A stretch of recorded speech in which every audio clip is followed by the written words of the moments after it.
Assalamu alaikum. I am from Department of Eastern Medicine and Surgery.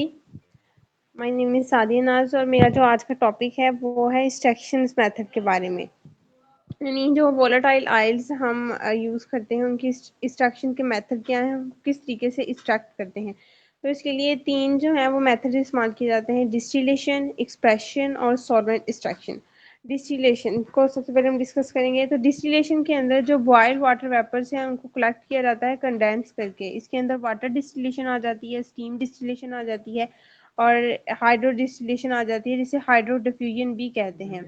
सबसे पहले water distillation के अंदर एक रेजरवायर जो है उसके अंदर वाटर लिया जाता है और फिर उसके अंदर प्लांट मटेरियल जो है उन्हें उस वाटर के अंदर सोक कर दिया जाता है और देन उसे हीट प्रोवाइड की जाती है। हीट का जो टेम्परेचर है वो लेस देन 100 डिग्री सेल्सियस होता है। यानी वाटर डिस्टिलेशन में जो टेम्परेचर दिया जाता है वो लेस देन 100 डिग्री सेल्सियस होता है। इस हीट की वजह से जो प्लांट मटेरियल वाटर के अंदर सोक किए होते हैं उसमें से ऑयल्स के जो वेपर्स हैं वो जो है कलेक्ट हो जाते हैं रेजरवायर के अंदर। देन उन्हें कंडेंसर की मदद से कंडेंस कर लिया जाता है और लिक्विड के अंदर कन्वर्ट कर दिया जाता है और उसे कलेक्ट करके यूज़ किया जाता है। नेक्स्ट जो डिस्टिलेशन का मेथड है वो है स्टीम डिस्टिलेशन। स्टीम डिस्टिलेशन के अंदर जो स्टीम है वो एक्ट करती है एज अ बैरियर। यानी वाटर डिस्टिलेशन के अंदर हमने वाटर को यूज़ किया था एज अ बैरियर, यानी रेजरवायर के अंदर हमने वाटर यूज़ किया था। लेकिन जब हम स्टीम डिस्टिलेशन की बात करते हैं तो इसमें जो स्टीम डिस्टिलेशन है वो एक्ट करती है as a barrier instead of water. And वो जो है स्टीम वो वोलेटाइल ऑयल्स को एक्सट्रैक्ट करती है। स्टीम डिस्टिलेशन के अंदर जो टेम्परेचर है वो ग्रेटर देन होता है 100 डिग्री सेल्सियस से, यानी बहुत ज़्यादा हाई टेम्परेचर दिया जाता है। लेकिन एक जो बात स्टीम डिस्टिलेशन को जो हाइड्रो डिस्टिलेशन से वो अलग करती है वो ये है कि स्टीम डिस्टिलेशन में जो स्टीम है वो लोअर एंड से रेजरवायर के अंदर दाखिल होती है, जबकि हाइड्रो डिस्टिलेशन के अंदर जो है वो स्टीम अपर एंड से जो है वो इंटर होती है और वोलेटाइल ऑयल्स को एक्सट्रैक्ट करती है। नेक्स्ट हम हाइड्रो डिस्टिलेशन या हाइड्रो डिफ्यूजन की बात करें तो इसमें अपर एंड से स्टीम इंटर होती है और इसका एक बेनिफिट ये है कि इसके अंदर अमाउंट जो है स्टीम की वो लेस यूज़ होती है, जबकि स्टीम डिस्टिलेशन में स्टीम की बहुत ज़्यादा अमाउंट जो है वो यूज़ होती है। इसके अलावा ये शॉर्टर पीरियड ऑफ एक्सट्रैक्शन है, जबकि स्टीम डिस्टिलेशन जो है ये एक्सट्रैक्शन का एक लॉन्गर पीरियड है। जबकि हाइड्रो डिस्टिलेशन के थ्रू जो यील्ड प्रोड्यूस होती है, यानी जो हमें एंड प्रोडक्ट या वोलेटाइल ऑयल्स के एक्सट्रैक्ट हासिल होते हैं वो ग्रेटर होते हैं as compare to steam distillation और वाटर डिस्टिलेशन।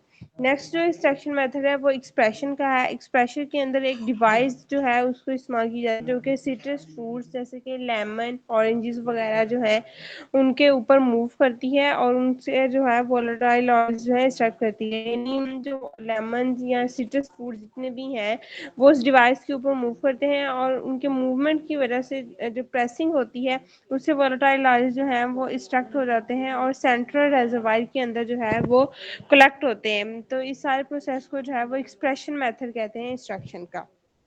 नेक्स्ट हम बात करते हैं सॉल्वेंट एक्सट्रैक्शन की।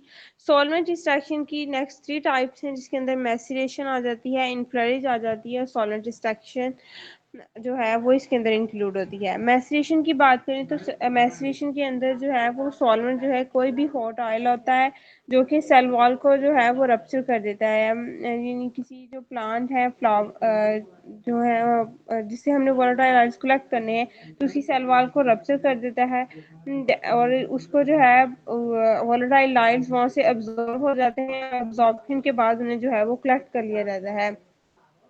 लेकिन इसके इस एक्सट्रैक्शन मेथड के अंदर फ्लावर्स या उसकी पेटल्स जो हैं वो मोस्टली यूज़ की जाती हैं, यानी फूल और उनकी जो पत्तियां वगैरह हैं मैसिएशन में उन्हें इस्तेमाल किया जाता है क्योंकि उनकी सेल वॉल्स जो है वो इजीली रप्चर हो जाती हैं हॉट ऑयल से और उनसे फिर वोलेटाइल ऑयल्स जो हैं उन्हें कलेक्ट कर लिया जाता है। नेक्स्ट हम इनफ्लरिश की बात करें तो इनफ्लरिश के अंदर फैट गीज या ग्रीस वगैरह जो है इस्तेमाल की जाती हैं। इसके अंदर पेटल्स जो हैं यूज़ होती हैं जो कि फ्रेशली प्रिक्ड की होती हैं, यानी फ्रेश पेटल्स जो हैं उनको कंटेनर के ऊपर सेपरेट किया जाता है जिसमें फैट्स मौजूद होते हैं। यानी ऐसा कंटेनर जिसके अंदर फैट्स मौजूद होते हैं उसके ऊपर जो है वो उन पेटल्स को जो फ्रेश हमने अभी अभी तोड़ी होती हैं उनको जो उसके ऊपर सेपरेट कर देते हैं। देन उसे प्रेस किया जाता है।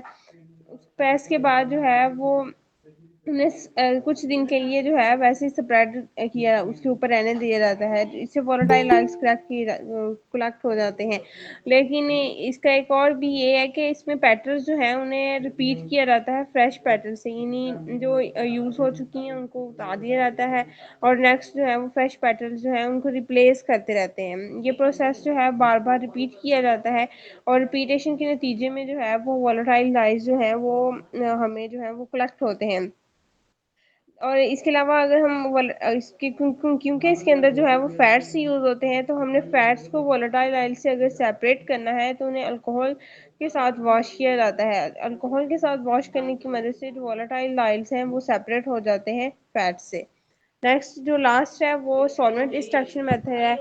सॉल्वेंट एक्सट्रैक्शन मेथड के अंदर जो है वो एट स्टार्टिंग, यानी जब इसका स्टार्टिंग शुरू हुआ था ये मेथड, तो तब बेंजीन यूज़ की जाती थी, जो कि टॉक्सिक इफेक्ट्स जो है वो प्रोड्यूस कर देती थी, क्योंकि बेंजीन जो है वो टॉक्सिक इफेक्ट प्रोड्यूस करती है, तो इस लिए जो है वो दूसरे जो है वो यूज़ किए जाते थे मेथड, जिनमें हाइड्रोकार्बन सॉल्वेंट्स जो है उन्हें यूज़ किया जाता था। लेकिन कार्बन डाइऑक्साइड जो है वो इसके लिए एक बेस्ट सॉल्वेंट है 30 डिग्री सेल्सियस पे, क्योंकि इसके अंदर लिक्विड और गैस दोनों की प्रॉपर्टीज होती हैं, इसलिए ये कोई रिएक्शन नहीं शो करते इस चेक के साथ। क्योंकि ये कोई रिएक्शन शो नहीं करते, तो इसलिए इन्हें इस रिएक्शन के लिए कार्बन डाइऑक्साइड को यूज़ करते हैं because of their liquid and gas properties. तो थैंक यू।